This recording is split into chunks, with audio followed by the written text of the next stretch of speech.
안녕하세요. 연속해서 제가 주일날 다른 모임들을 이렇게 방문하다 보니까 성도님들을 이렇게 잘 많이 못 뵀습니다. 오늘 말씀은 사실은 이 앞에 나온 톨스토이를 통해 배우는 인생의 의미는 오늘 말씀의 주제는 아닙니다. 이건 이제 저희들 가족 그 단톡방에 이렇게 올라와 있는 내용인데, 제가 읽으면서 참 다시 한번 좀 이렇게 생각해 보게 됐고, 오늘 이제 성도님들하고 나누고 싶었던 그 말씀 앞서서 좀 함께 좀 생각해 보고 싶은 그런 마음인데, 원래 이제 여러분들이 잘 아시는 대로 이 톨스토이라고 하는 작가는 러시아 사람이죠. 그래서 이제 저희들이 잘 아는 전쟁과 평화, 부활, 이제 이런 아주 굉장히 훌륭한 작품을 남긴 분이에요. 그런데 이분이 이런 세계적인 작가가 된 배경이 뭘까 그랬을 때, 원래 이 러시아의 백작, 부모님들이 백작이에요. 그러니까 뭐 공작, 백작 뭐 이런 그런 굉장히 고관 이런 아들로 태어나서 그 거느리는 그 종들이라 그럴까, 농노들이 한 1,000명 정도나 되는 그런 굉장히 부유한 가정에서 태어났고, 이 어머니 같은 경우는 5개 국어를 이렇게 아주 영어, 프랑스어, 독일어, 이탈리아, 러시아어 이렇게 5개국에 아주 통하고, 피아노도 아주 잘 치시고 그런 아주 교양이 풍부한 그런 분이셨대요. 그런데 이런 이제 이 형제간이 5명인데, 이 톨스토이가 태어난 지 1년 6개월 만에 부모님들이 세상을 이렇게 떠나셨고, 7년 뒤에 이제 아버지도 이제 뇌출혈로 돌아가시고, 할머니도 그 충격으로 9개월 만에 세상 떠나시고, 그래서 청년이 대학에서 대학 시험을 봤는데 낙방하고, 도전해서 다시 대학에 들어갔지만 뭐 또 그냥 인생의 허무한 거 이렇게 청년 때 느끼는 거 있잖아요. 그래가지고 대학 생활 때 흥미 느끼지 못하고 고향 땅으로 들어가서, 야, 내가 좀 이상적인 농촌을 좀 만들어 보자. 근데 이렇게 하고 그 농노들하고 이렇게 좀 친분 이렇게 가깝게 해보려고 그랬지만, 신분의 차이 때문에 이 농노들하고 그게 안 됐대요. 그래서 그 꿈도 실패하고, 그래서 결국은 이제 군에 입대해서 이제 이 크림 전쟁이라고 하는 이 전쟁에 이제 참여를 하게 되는데, 그때 그 전쟁할 때 그 생생한 그 체험을 바탕으로 해서 그 아버지하고 어머니의 가족을 모델로 삼아서 쓴 작품이 바로 전쟁과 평화라고 그래요. 그래서 이제 일약 베스트셀러가 돼가지고 베스트셀러 작가가 돼서 이제 그걸 통해 가지고 많은 뭐 돈을 많이 벌어서 부귀영화를 이렇게 누렸다 그럽니다. 그런데 왜 그렇게 자기가 막 그런 걸 많이 누리고 그랬는데도 삶이 허무하고, 이렇게 죄에 대한 공포와 불안한 마음 막 이런 게 마음 가운데 이렇게 있어서 하루는 이렇게 시골길을, 한적한 시골길을 걸어가는데 한 농부를 만났다 그래요. 근데 그 얼굴을 보니까 유난히 평안해 보이고 너무 부러워가지고 농부한테 당신이 그렇게 평안한 비결이 뭡니까? 하고 이제 이렇게 물어봤다 그럽니다. 그랬더니 그 농부가 하는 말이, 저는 하나님을 믿고 살기 때문에, 의지하고 살기 때문에 언제나 이렇게 기쁨이 있습니다.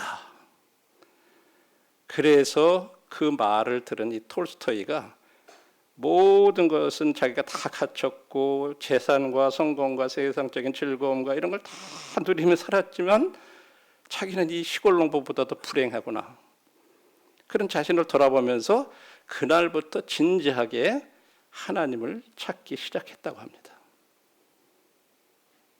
그래서 이제 톨스토이가 나중에 나의 회심이라는 글에서 이렇게 쓰고 있다 그래요.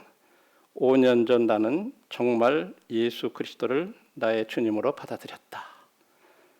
그때부터 나의 전생애가 변했다. 이전에 욕망하던 것을 욕망하지 않게 되고, 오히려 이전에 구하지 않았던 것들을 갈망하게 되었다. 이전에 좋게 보이던 것들이 좋지 않게 보이고 대수롭지 않게 보이던 것들이 이제는 중요한 것으로 보이게 되었다. 나는 소위 행운의 무지개를 찾아다니며 살았는데 그 허무함을 알게 되었다. 이런 그 글을 남겼다고 그래요. 그러면서 그가 쓴 책이 세 가지 의문이다. 그래서 three question이라고 하는 세 가지 의문이라는 글에서 그는 세 가지 질문을 던지고 있다. 이 세상에서 가장 중요한 시간은 언젠가? 두 번째 질문은 이 세상에서 가장 필요한 사람은 누구인가? 세 번째 질문은 이 세상에서 가장 중요한 일은 무엇인가? 이 세 가지 질문을 그 책에서 하고 있습니다. 자, 우리 이제 성도님들한테 각각 거기에 대해서 한번 답을 해보시죠.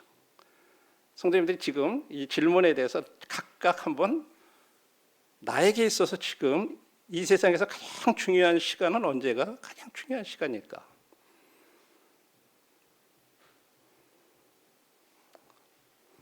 한번 답해 보실 분 있으세요?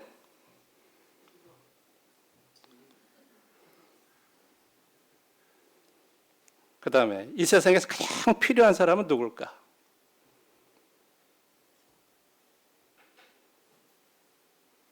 저는 제가 이 글을 딱 읽으면서 굉장히 저한테 이분이 회심하고 나서 이제 이런 것들을 생각하면서 쓴 글이기 때문에 오늘날 우리들에게도 그냥 세상적으로 유명한 작가로서 뭐 어떤 쓴 그런 글이 아니기 때문에 우리에게도 참 영적인 교훈이 된다고 생각해요.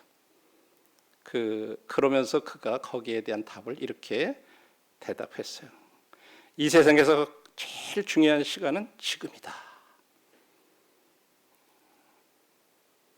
지금이 진짜 중요하다고. 내가 지금 살아있는 이 순간, 지금 살아가는 이 시간, 이 과거도 아니고 미래도 아니고 진짜 지금이 가장 중요한 시간이다. 그리고 이 세상에서 가장 필요한 사람은 지금 내가 만나고 있는 사람이다.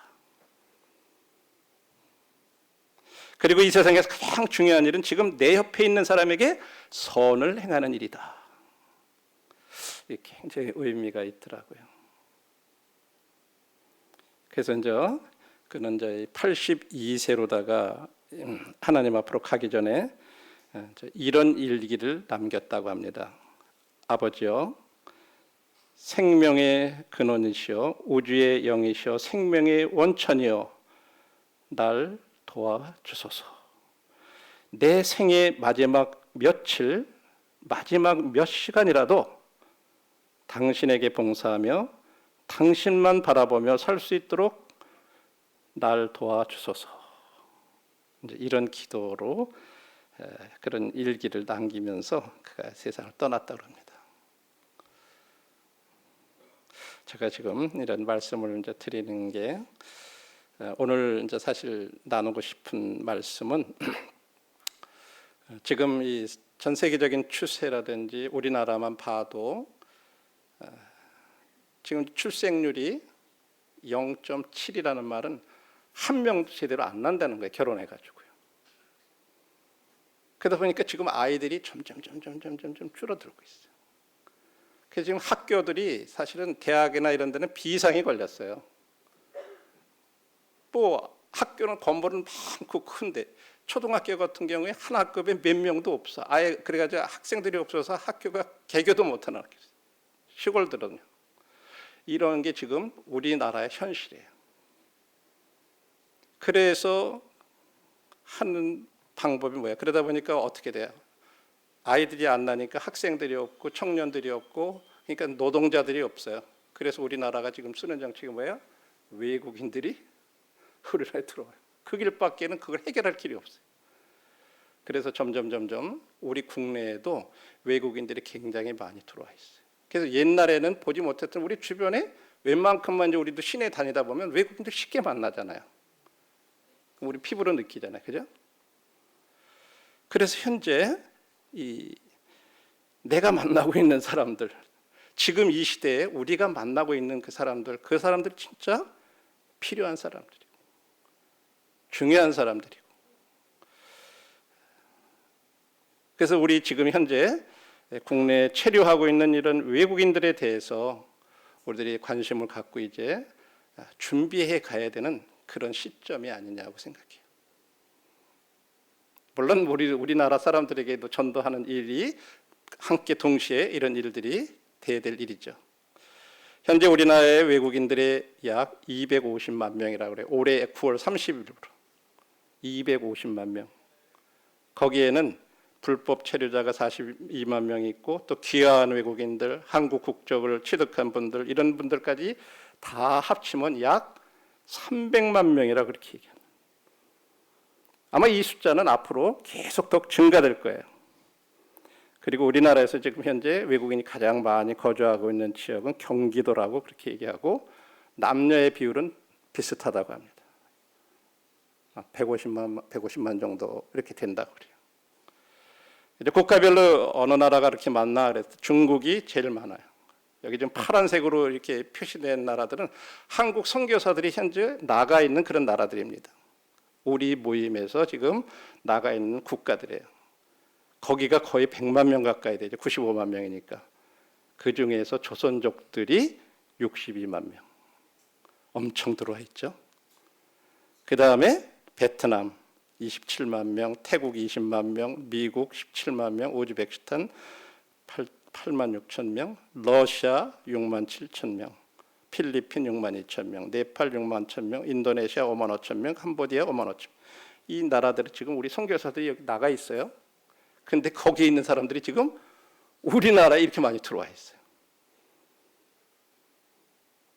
몽골 5만 4천 명, 일본 4만 6천 명, 카자흐스탄 4만 5천 명, 미얀마 4만 명, 대만 3만 3천 명, 캐나다 3만 명, 스리랑카 2만 9천 명, 벵글라데시 2만 5천 명, 호주 1만 6천 명, 파키스탄 1만 5천 명, 인도 1만 5천 명, 말레이시아 1만 2천 명, 프랑스 1만 1천 명, 독일 1만 명, 키르기스탄 1만 명, 영국 9,600명, 홍콩 7,700, 싱가포르 7,300, 기타 10만 명.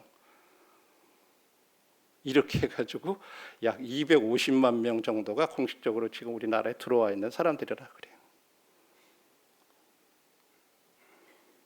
그래요.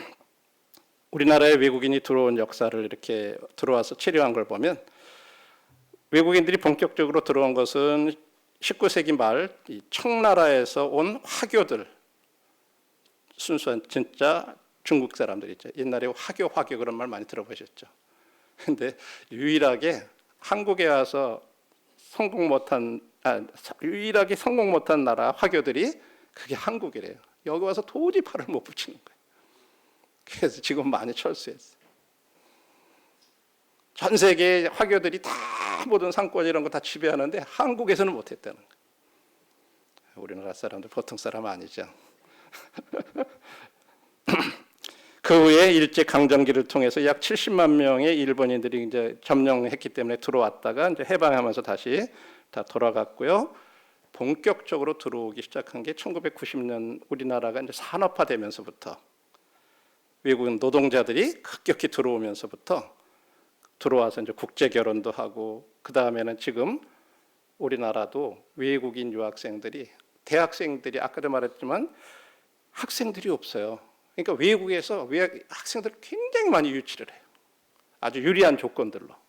그래서 외국인 유학생들이 엄청 많이 들어와 있어요. 그렇게 하면 학교들이 운영을 못하는 거예요. 그래서 현재는 이렇게 다 하면 전체 인구의 약 4.5%가 된다고 그래요. 외국 사람들이 우리나라에. 근데 이거는 앞으로 계속 늘어날 거예요. 그럴 수밖에 없어요. 왜 우리나라가 산업이 돌아가려면 외국인들 노동자들이 없이는 안 돼요. 심지어 농촌에도 농사 짓는 거 이런 사람들 다 외국인들이 많아요. 쉽게 볼 수가 있어요. 우리는 성경상으로도 외국인 선교의 사례를 우리 주님께서 지상 명령으로 이제 이 모든 족속으로 민족을 제자로 삼아서 아버지 아들과 성령의 이름으로 세례를 주라. 주님이 마지막 승천하시기 전에 그렇게 명령하셨고, 그리고 이제 다시 죽으시고 부활하시고 승천하시기 전에 제자들한테 너희들이 땅 끝까지 이르러 내 증인이 되리라. 사도행전에 보면 그렇게 말씀하셨잖아요.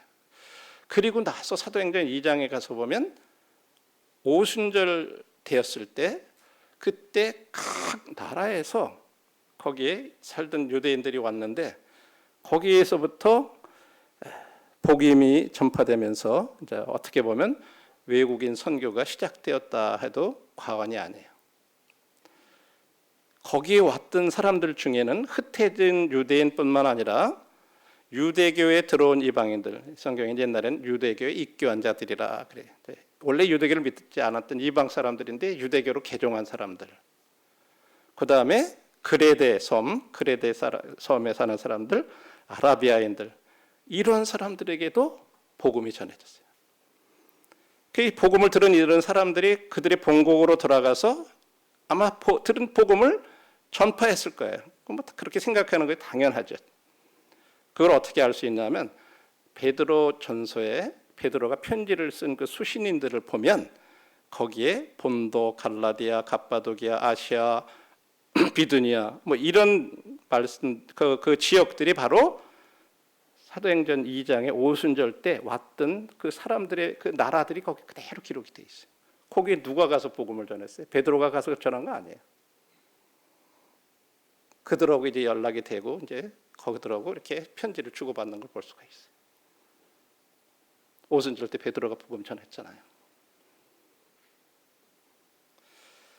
그래서 진짜 국내에 들어와 있는 외국인들, 우리가 땅 끝까지 이르러 내 증인이 되는 일의 성취가 예루살렘에 들어왔던 그 천하 각국 사람들로부터 시작되었다는 것에 대해서 우리가 주목할 필요가 있어요. 그들이 이제 본국으로 돌아가 가지고 초대교회에 이제 순회 전도자들이 이렇게 복음 전하러 다닐 때 어떻게 보면 전초기리 역할을 했다고 볼 수 있어요. 그리고 그들 가운데는 아마 복음을 위해서 귀하게 쓰임을 받는 자들도 있었을 거예요. 그래서 우리가 선교를 위해서 해외에 나가는 것도 필요해요. 과거는 우리는 지금까지 계속 그렇게 했어요. 그죠? 근데 지금 모든 세계의 정세가 옛날에 우리가 복음을 전하러 갔던 그 나라들의 사람들이 우리나라에 들어오고 있어요. 각 나라에. 그죠? 그래서 국내에 들어와 있는 외국인들을 전도해서 그들이 본국으로 돌아가서 주님의 사람으로 쓰임을 받도록 한다면 이건 매우 효과가 큰 선교예요. 그렇지 않습니까? 우리가 그 예를요, 한국 모임의 역사 가운데 저는 두 사람을 기억을 해요. 하나는 네팔의 두루바라고 하는 형제가 있고 또 하나는 인도네시아의 벤이라고 하는 형제가 있어요. 이분들은 지금 다시 돌아가 가지고 그 네팔의 껍번 교회에서 굉장히 훌륭하게 예배당 짓고 지금 아주 중추적으로 네팔에서 섬기고 있고, 또 하나 벤이라고 하는 형제도 찌뜨라라야라는 교회에서 이렇게 주님을 섬기고 있는데 원래 이 두라바라고 하는 형제는 이제 외국인 근로자로 왔어요. 이분은 그래도 그 네팔에는 이 인도의 카스트 제도라고 그래가지고 그중에서 이제 브라만 계급이라 가지고 제사장 계급이에요. 굉장히 그 많이 이제 이렇게 높은 계급인데 한국에 근로자로 이렇게 왔다가 인천 연수교회, 지금 이제 송도교회죠. 거기서 복음을 듣고 구원받았어요. 그리고 구원받았고 한국 자매하고 이제 대구에 있는 자매인데 김정숙 자매라고 그 자매하고 결혼을 했어요. 국제 결혼. 그래가지고 지금 네팔에 들어가가지고 아이들이 지금 3명인데 아이들은 다 한국 국적으로 돼 있어요. 그래서 그 아들은 한국에 나와서 한국 군대를 다 마쳤어요. 그리고 지금 호주에 가서 이렇게 배우고 있고 딸도 이제 호주에서 이렇게 배우고 있고. 그다음에 이제 이 벤이라고 하는 형제는 인도네시아 청년인데 외국 이 형제도 똑같이 외국 근로자로 왔다가 연수교회에 똑같아 거기요. 그 인천 송도교회에서 이 복음 듣고 구원받고 이제 본국으로 돌아가 가지고 이 형제들은 이제 한국말을 참 잘해요. 그리고 이제 거기 가서 이 휴대폰 사업 이런 것들을 해가지고 굉장히 사업도 성공하고. 그래가지고 지금 거꾸로 이 찌뜨라라야 교회에서 장로로서 이제 이 선교사들이 지금 거기를 가면 뭐 비행기 싹도 오히려 대주고 거기에서 돌아다니는 경비도 다 부담하고 형제들이. 그다음에 지금 김동희 형제라고 들어가 있는 이런 선교사하고도 함께 동역을 하고 있어요. 이게 이제 두루바 형제 그 자매, 한국 자매예요. 김점숙 자매라고 같이 살면서 거기에서 참 복음을 전해서 이렇게 침례주고 교회도 굉장히 크게 져가지고 그 자기 집을 그 네팔의 카트만두의 중심지에 막 법원과 대사관과 막 그런 데 있는데 그 부모로부터 받은 그 유산이 있었어요. 땅을 그거를 다 주님 앞에 드렸어요. 그걸 팔아가지고 지금 예배당 짓는 거기에 거의 다 그냥 헌신을 했어요. 그래서 지금 굉장히 많은 분들이 거기 100명 이상들이 모이고 있어요. 그 교회에서. 그다음에 아까 말한 대로 베니 형제는 지금 이처럼 선교사들이 올 때 한국말 하면 그냥 그걸 듣고 바로 인도네시아 말로 통역을 하는 거예요. 한국말 다 알아들으니까. 그러니까 선교사들이 일하기가 얼마나 좋아요. 지금 강영길 형제님이 거기 한 50여 차례 계속 순회 선교사로다 그렇게 방문했는데 갈 때마다 그렇게 같이 통역하는 거예요. 그리고 저 밀양의 김기용 형님이 최근에 작년 7월달에 올해 7월달에 거기 이제 또 밀양 식구들하고 이렇게 방문했을 때도 또 통역도 하고.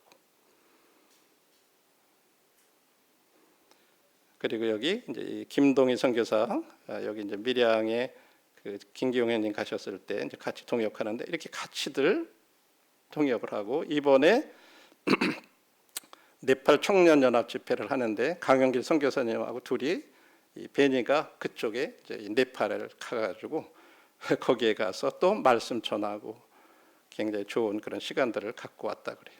이처럼 그러면서 이제 이번에 이제 지난 11월 13일부터 15일 날 네팔의 그 청년 연합 집회가 있었는데 한 200여 명 이렇게 모였을 때 거기에 가가지고 같이 형제들이 강영길 형제님하고 베니, 두루바 이렇게 같이 함께 동역을 한 그런 사진입니다. 이제 두루바 형제하고 베니 형제들이죠. 자, 이게 우리가 거기를 가서 거기 사람이 구원받아서 지금 이렇게 한 게 아니라 한국에 근로자로 왔다가 이분들이 여기서 복음 듣고 깨닫고 돌아가서 지금 이런 일을 하는 거예요. 여러분 이게 국내에 와 있는 외국인 선교가 이게 얼마나 중요한가 우리가 보여주는 거예요. 우리들한테. 그렇지 않습니까? 결과적으로. 그래서 지금 국내 모임들 가운데 외국인들을 위한 선교 활동을 하는 모임들이 있어요. 첫 번째가 이제 이런 모임들은요, 명절을 이용해서 이제 그들을 초청해 가지고 한국 문화를 체험하게 하고, 그런데 복음을 나누고, 그 다음에 유학생들의 어떤 필요 같은 것들을 이렇게 돌아보고, 뭐 이러면서 또 복음도 전해주고, 어떤 고충도 상담해주고, 정서적으로 돌봐주고, 이런 여러 가지. 그리고 이제 교직에 있는 분들은 그 유학생들 이제 소그룹 모임들 이렇게 관계를 형성해서 복음을 전하고 이런 여러 가지 활동들을 하고 있어요.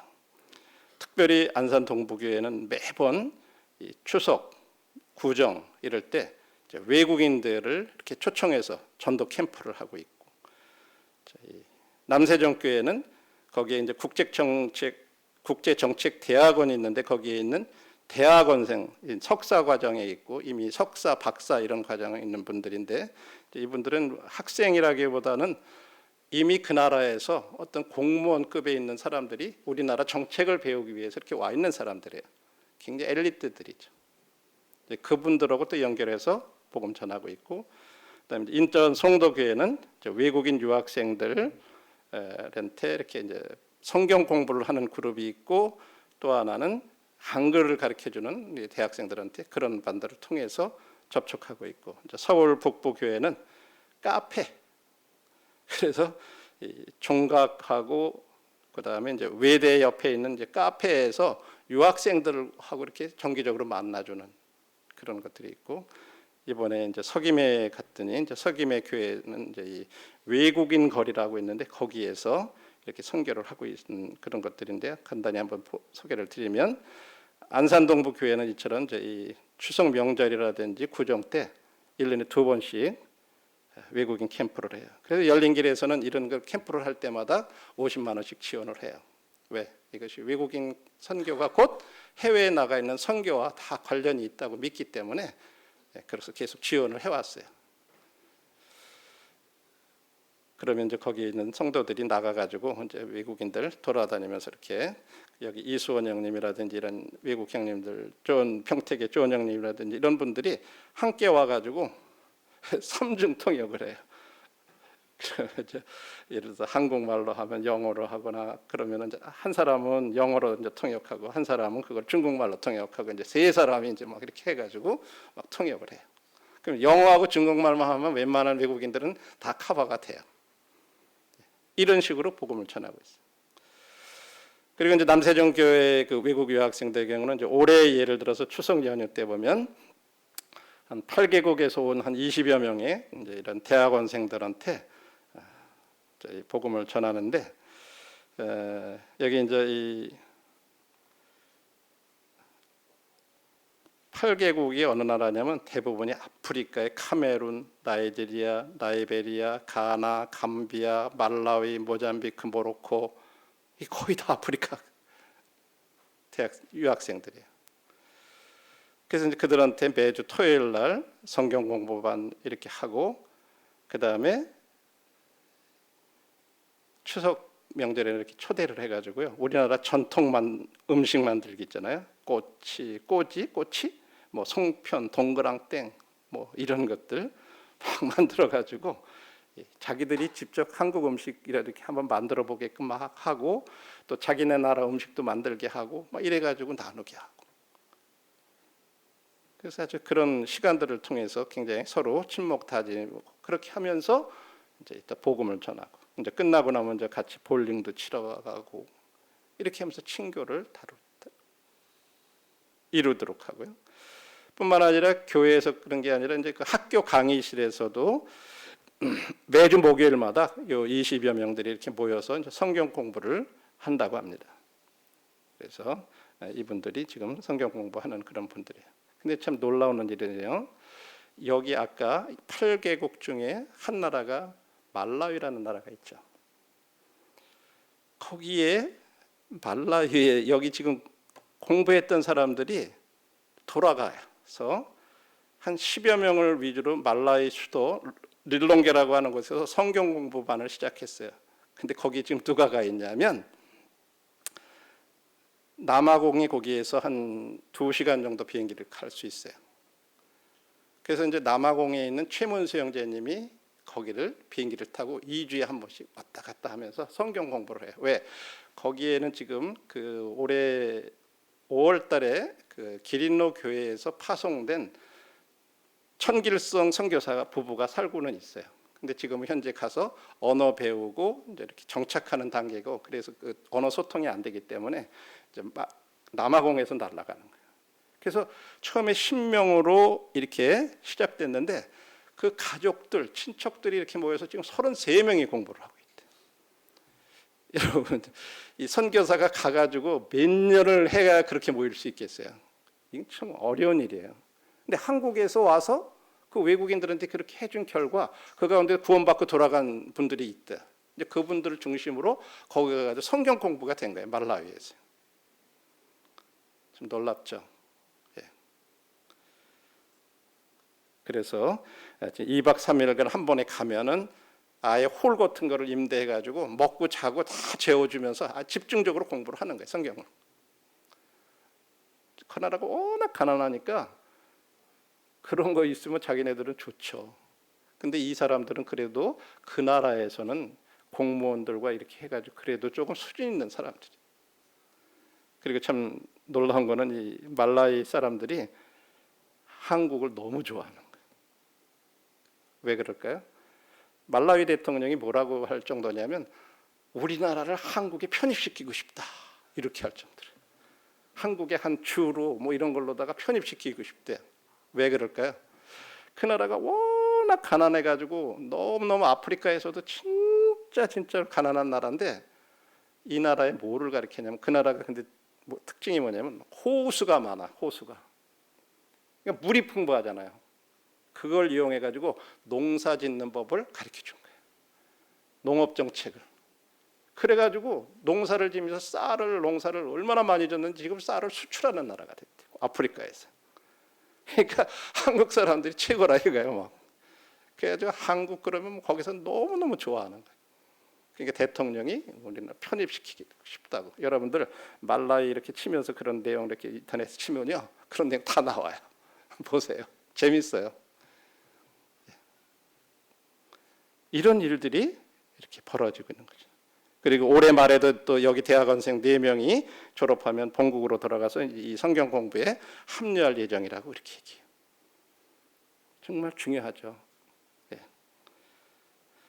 그리고 송도교회, 인천 송도교회 이제 외국인 유학생들 모임이 있어서 여기에는 교회에서 주일날 그 근로자들하고 네팔의 유학생들하고 이렇게 함께 모여가지고 한글을 배우는 그런 시간들을 통해서 전하고 있다고 그래요. 거기 참석하고 있는 이제 외국인들, 네팔 학생들, 또 근로자들 이런 모습. 뿐만 아니라 이제 송도에 가면은 연세대 캠퍼스가 있어요. 송도 캠퍼스가. 거기에서 그 한 10분 정도 거리에 있는 인천대학교에 있는 외국인들, 그 연세대학교에 있는 외국인들이 모여가지고 매주 월요일마다 성경을 공부해요. 이런 모임도 있고요. 그 많은 인원들은 아니지만 약간 이런 모임들이 모여서 여기에도 뭐 인도 사람들, 말라이 사람들, 인도네시아 사람들, 짐바브웨 사람들, 나이지리아 사람들 아주 골고루 이렇게 성경 공부들 하고 있고요. 이거는 이제 인천대학교의 외국인들, 이제 거기에서는 한국어를 그렇게 가르치는 그런 시간들을 갖고 있고요. 뿐만 아니라 인하대에서도 이처럼 매주 화요일 저녁에 이제 한국어 가르치면서 이제 복음들을 전하고 있고요. 이제 그러다 보니까 잘 몰랐는데 인하대학교 안에 한 교수님이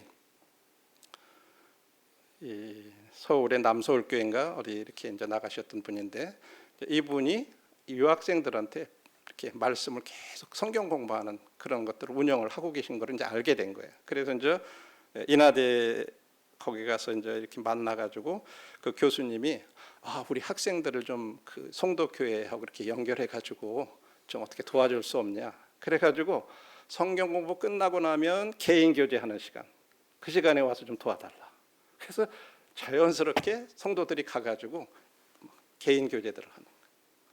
그리고 이번에 그 학생들을 다 이 송도교회에 초청을 해가지고 식사 대접하고 선물 주고 뭐 이렇게 하면서 굉장히 좋은 관계가 됐대요. 그러면서 앞으로 좀 계속해서 이 송도교회에서 이것을 좀 도와달라고 이렇게 하셨다고 그래요. 자, 그리고 이제 서울 북부교회에서는 우리 강영길 형제님께서 매주 목요일 날 외대 그 근처에 있는 카페에서 그러니까 그냥 모여서 같이 교제하고 식사하고 그냥 돌아봐 주는 거예요. 거기에는 꼭 구도자들뿐만 아니라 싱가포르 모임에 앙모크 모임에 이제 자매인데 그 여기 자매 하나로 이렇게 고개 보는 자매 있죠. 앙모크 모임의 자매예요. 근데 연세대 법대에서 법학 전공 중인데 이제 대학로 모임을 이렇게 참석을 하는데 이제 목요일마다 외대 쪽으로 와서 거기서 교제를 한다고 그래요. 그리고 중국인 형제도 있고. 여러분 놀라운 거는 싱가포르 모임에 권대윤 형제님 아들이 있죠. 권대윤 형님 아들 이준이가 있어요. 근데 이준이가 싱가포르에서 예수님을 안 믿었어요. 방황해. 근데 한국에 나와서 요 외대 카페 모임에 참석하면서 복음을 깨달은 거예요. 지금은 동대문 교회로 나가고 있어요. 이런 일들이 있어요. 그리고 이제 종각에서도 또 이 카페에서 이렇게 여기는 이제 월요일 저녁에 모이는데 이제 뭐 이 프랑스 친구들, 아프리카 친구들 이렇게 하고 중국 사람들 그래가지고 여기에 이제 서울 북부 모임에 우경화 자매라고 있는데 이 자매는 이제 한족인데 CTI에 와가지고 이제 1년간 공부하고 몇 년 동안 이제 거기 있더랬어요. 그러다가 이제 한국 국적을 취득하고 지금 이제 서울 북부 모임에 나가는데 이 자매도 한국말을 잘하니까 이제 중국어로 이제 강영길 형제님이 중국어로 이렇게 얘기를 하면 바로 한국말로 이렇게 이제 통역을 한다. 이렇게 해서 복음 교제들을 하고 있고, 그리고 나면 또 식사들을 하고 있고, 이런 일들을 하고 있고요. 그 다음에 이제 안산에 저희 외국인 선교센터를 이렇게 운영을 하고 있는데, 이제 5명의 형제님들이 이제 위원으로다가 이제 오산에 이제 유선정 형제님, 강영길 형제님, 그다음에 이제 최일선이라는 형제님, 박동석이라는 형제님, 이상민이라는 이런 형제님들, 이제 두 분은 사업가예요. 좀 크게 이제 개인 사업을 하시는데, 두 분들이 한 홀을 이렇게 얻어가지고, 여기 지금 보이는 이런 홀을 월 100만 원 정도씩 이제 임대료를 지불해가면서 거기에 정기적으로 한 15명 정도의 이제 중국인들이 와가지고 계속 복음을 듣고 이렇게 현재 전하고 있어요. 그리고 안산 동부교회가 이제 구정이나 추석 때 이제 복음을 전하고 나면 그 다음에 돌볼 수가 없잖아요. 근데 그 사람들이 계속 여기 연결돼가지고 이렇게 복음을 들을 수 있도록 이제 그렇게 하고 있다는 거. 그래서 계속해서 이제 안산에 15명 정도들 이렇게 전하고 있고요.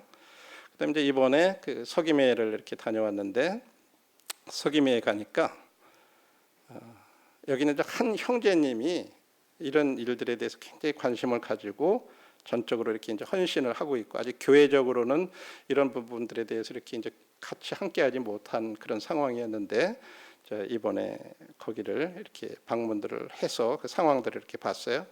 거기 가니까 외국인 거리라는 데가 있어요. 서김에. 참 재미난 게, 그 거리에 이쪽 블록이 한 블록이 저쪽에서 저쪽까지 쭉 블록인데, 거기에는 한국 사람을 찾아보기가 어려워요. 오히려 외국인들이 더 많은 거예요. 모든 간판 같은 것들도 거의 뭐 각 나라 말이 막 이것저것 영어 무슨 말 쫙 있는 거예요. 그래서 이제 이름이 외국인 거리라고 이렇게 붙여져 있는데, 서기매 성도님들하고 거기를 한번 이렇게 가봤더랬어요. 그래서 이제 쭉 그날 이제 서기매 성도님들도, 그러니까 여기 처음 가오는 분들도 계신 것 같아요. 예. 그래서 이제 거기에 보면은 이주민들이 약 11,000명, 노동자들이 한 7,450명, 유학생들이 한 1,000명 정도 된다 그랬는데, 토요일하고 일요일만 되면요, 그 근처에 있는 창원, 마산 뭐 이런 데서들 외국인들이 글리 다 온대요. 왜? 거기 오면 자기네 나라 음식, 자기네 나라 옷 뭐 이런 것들을 거기서 다 살 수가 있는 거예요. 그러면 어떤 사람들은 거기 와서 토요일 날 와서 자기네 나라 사람들끼리 모여가지고 음식 먹고 그동안에 있었던 거 얘기 나누고 정보 나누고 막, 그다음에 이제 필요한 물건 다 그날 사가지고 그 다음 날 일요일 날 이제 돌아간다는 거예요. 그럼 한 20만 명이 모이는데, 토요일, 일요일 날은. 그럼 거기는 완전히 외국인 거리. 예. 거기에 근데 참 놀라운 거는 선교 센터가 세워졌어요. 근데 그는 일부러 그렇게 세운 게 아니고, 스페이스 카페라고 하는 그런 카페가 있는데, 그 안에 한 사무실을 이렇게 사용을 하고 있어요. 선교 센터로. 그리고 도서관을 운영을 하고 있는데, 이게 이제 스카이스 카페 전경이에요. 1층, 2층. 굉장히 넓어요. 크고, 이게 2층인데 여기도 보시는 것처럼 안에 외국인들이 이렇게 막 자기들끼리 모여서 뭐 프랑스, 필리핀 사람들은 필리핀 사람들끼리, 몽골 사람들은 몽골 사람들끼리 자기들끼리 이제 그냥 거기 와서 자유롭게 이렇게 모일 수 있게 한 거예요. 커피 자기들 마시면서. 근데 이거를 누가 운영을 하냐 하면, 수영로 교회라고 부산에 아주 큰 교회가 있는데, 그 교회의 슬로건이 뭐냐면 성시화 운동이라고 해서, 다른 무슬림이라든지 이런 사람들로부터 우리나라를, 부산을 갖다가 지킨다고 하는 거룩한 시로, 성시로 성시화 운동이라고 그래가지고 그런 것들을 하는 그런 교회예요. 근데 여기에 이런 외국인들이 이렇게 많은데, 아까 말한 이 스페이스 카페를 무슬림들이 임대를 하려고 그런다는 소문을 듣고 거기에 한 성도가 이걸 갖다가 임대를 해버렸대. 미리 선수를 쳐서. 그래가지고 거기를 이런 목적으로 쓰는 거예요. 그리고 이제 이 형제님이 서김의 그 형제님이 그쪽에를 계속해서 주기적으로 방문을 하고 외국인들을 만나고 그 카페에 왔다 갔다 하다 보니까 이제 그분들을 다 알게 되고, 그래서 거기에 성시화 운동하는 위원들하고 이제 만나고 거기 멤버가 되고 간증도 이렇게 나누고, 그래서 이제 자기가 어떻게 구원받고 어떻게 한 거, 뭐 이영재가 선교지에 굉장히 관심이 많아가지고 뭐 중국, 캄보디아 어디 이렇게 이제 황규성 형제님이 다니는 데는 다 따라다녔던 형제예요. 그런데 관심이 굉장히 많아요. 이 국내에 이렇게 많이 들어와 있으니까 또 부인이 조선 쪽이에요. 그러니까 이제 더 그런 데 관심이 있어요. 그래서 자매가 지금 일을 하고 있고 형제는 여기를 아예 출퇴근을 하고 그래요. 계속해서. 그러다 보니까 거기 있는 분들이 이렇게 사무실을 한 칸을 한쪽을 아예 유리로 막아준 거예요. 그리고 여기를 마음대로 써라. 무상으로. 그래서 거기에서 지금 이제 외국인들 만나고 뭐 하고 하는 일들을 여기서 하는 거예요. 이제 저희들이 방문했을 때 서김의 성도님들하고 거기를 한번 방문을 했었죠. 그리고 이제 거기에서 이제 서김의 교회도 이제 관심을 갖고 주일학교 교사들이라든지 이런 분들이 와서 토요일 날 한글반 하고 놀이반 하고 할 때 이제 주교사들이 와가지고 이제 이 일을 돕고 있고, 그리고 근처에 외국인 초등학생들이 굉장히 많은 거예요.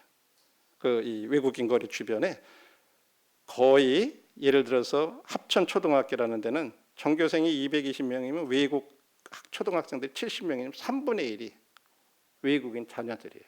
요거는 다문화 가정이라고 이렇게 얘기하죠. 다른 초등학교도 그렇고요.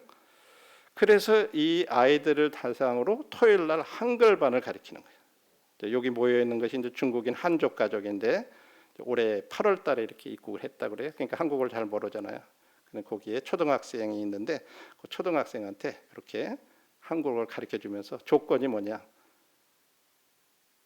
미리 이렇게 가르치려면 부모를 만나야 되잖아요.